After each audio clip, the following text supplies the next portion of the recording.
All right, so I'm in my backyard right now, about to do a Q&A. A few hours ago on my Instagram story, I said that I was going to do a Q&A, and I asked you guys to ask some questions, and I wrote a few of them down, so let's bang them out. So first and foremost, MRI results.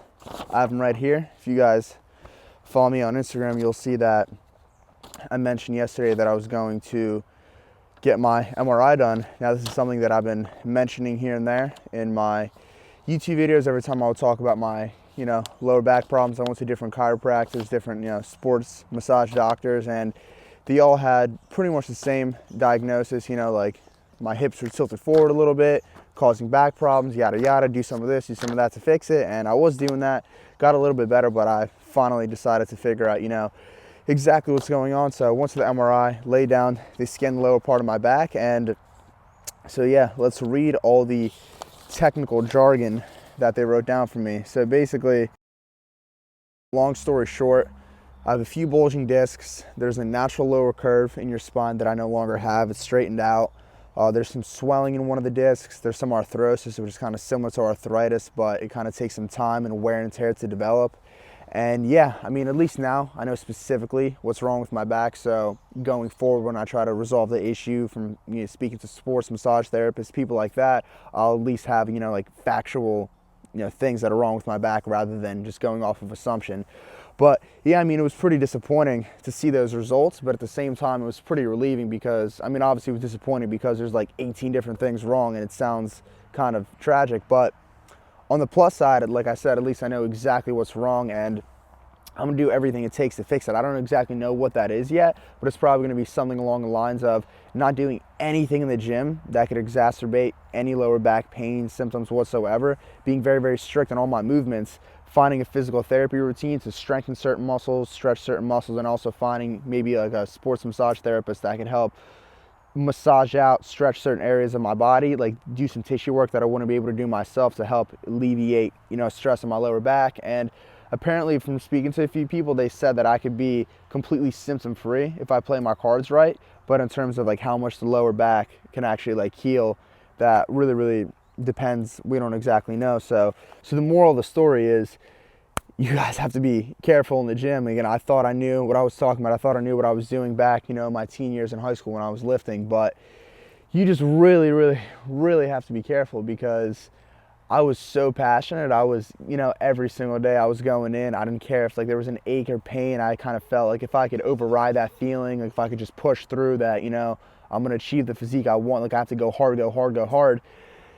That's a dangerous mindset to have. It's very optimal in the sense that you're very, very passionate and motivated, which is you should extract and keep that element of that mentality. But the element that you should discard is basically, not being smart, not listening to your body, not maybe taking a day off when you need to, or not, doing little things, mobility to kind of help you not get injured. So if you're squatting, benching, and deadlifting, just be very, very, very, very careful, and do not, if you have a little ache or pain, do not just push through it. Definitely get that looked at. I know it might suck. I know you want to keep going hard, keep making more progress, but I'm literally telling you, I'm not like that old guy that, back when I was a teenager, I used to be able to lift X, Y, Z, and now I'm all snapped up, so that's becoming my thing, unfortunately. But yeah, I'm gonna do everything in my power to pretty much get this healed up as soon as possible. And once I get a strategy going and an exact game plan, I'm gonna let you guys know. But yeah, that's pretty much the gist of the MRI results. Am I still moving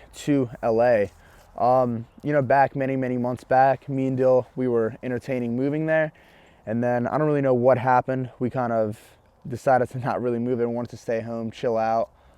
Just our mindset kind of shifted a little bit, but especially in recent times, I'd say the past few weeks, I've been contemplating definitely moving out there because here in Jersey, there's not really, honestly, that much to do. Like the main plus of me staying here is my family, which is great, but other than that, there's really not much. Like Dill moved to Miami, and yeah, there's just not much to do here. I remember every time I did go to LA, it was just fun. It was an adventure. You meet different people every day. It's a really, really cool place. Do I have stretch marks? This was a pretty common question, surprisingly, but yeah, I have a few, typical ones in the where the pec ties in with the shoulder region. Any stretch marks that I really get, they kind of seem to go away naturally pretty well. I have a lot around my hip adductors, a lot around my hips, but yeah, it's pretty much it. I've never had, anything crazy when it comes to stretch marks, and they've pretty much kind of gone away on their own. Tips on staying motivated.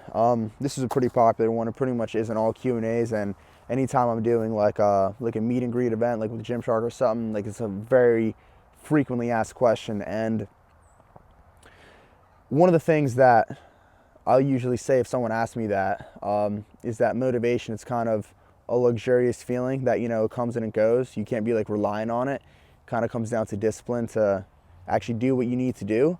But at the same time, it really just depends on what you're doing. Like, I'm assuming we're talking about lifting, but this kind of applies anywhere else. Maybe it's not what you actually want to be doing. But if it is, let's say it's regarding fitness, like let's keep this simple. You pretty much, in my experience from talking to other people and in my own personal experience, when you first start out, that's when it's the most enjoyable. That's when you have the most fun. You're getting newbie gains. That's all you're thinking about. And then that honeymoon phase just kind of dies off. And then it kind of becomes, hard work. I remember when I was in high school, there would be a few friends that I would lift with here and there. And I remember like I was already lifting. I've been doing it for maybe like 6 months, a year, 2 years. And then new friends would come along and start lifting with me. And then I would watch them go through the whole infatuation, honeymoon phase, be obsessed with it. And then kind of when that goes away and times gets hard, the weather gets kind of cold out, friends are asking to kind of hang out, XYZ, they kind of just, trickle away and are not as motivated, don't really go to the gym as much. But that's kind of what differentiates being successful when it comes to reaching your goals and not. Because if you still go, regardless of how you feel, that's what's pretty much, not to sound cliche, that's what's going to give you the success you want. Because if you were just motivated all the time, achieving your goals wouldn't be any difficulty. It would just be easy. You would just do it and everyone else would do them. So that's the whole point. You have to do things that you don't want to necessarily do in the moment because you know that long term it's in your best interest. There's super fancy, colorful ways of putting this. Like a lot of self-help people can really go into it, break it down, make it sound super fancy. But what it just really comes down to is you have a goal, you know what you want to achieve.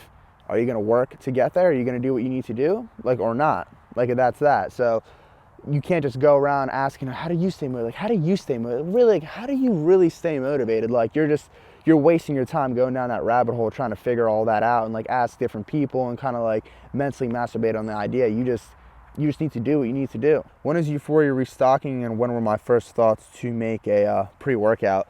I thought about making a pre-workout many, many years ago. As you guys know, I'm a huge fan of stimulants and pre-workouts, and I would try a bunch of different brands I'd really like them, but this wasn't quite there, that wasn't quite there, this one kind of tasted like shit. So I've always wanted to make my own, but the reason I never actually pulled through for a while was because I thought the process would have been just overwhelmingly complicated. I thought I would need to find some cylinder tub somewhere, design the whole label completely on my own, get it sent out, outsource every single ingredient, ship it out to me. I was just overthinking it so much, trying to do every little tiny thing myself. I didn't even conceptualize at the time that I could just delegate, different things. But yeah, I just ran into the right people, I met the right people, and we just kind of started, working on the project together, and everything was organic, and yeah, and we just put it together. So when is it restocking?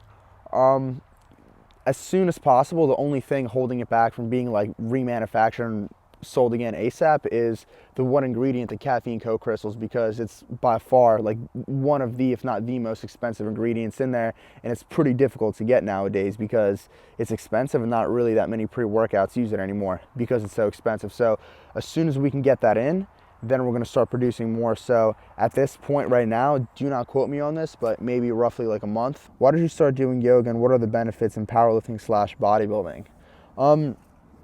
The benefits are exclusively for powerlifting and bodybuilding is that you're more flexible because, at least the yoga that I do, it's hot yoga. So you're if you can't touch your toes going in, you'll literally be able to put your palms on the floor right after. That's obviously not going to stay, but because when it's hot out, you're pretty much completely stretched out. So it's going to give you more flexibility, more mobility.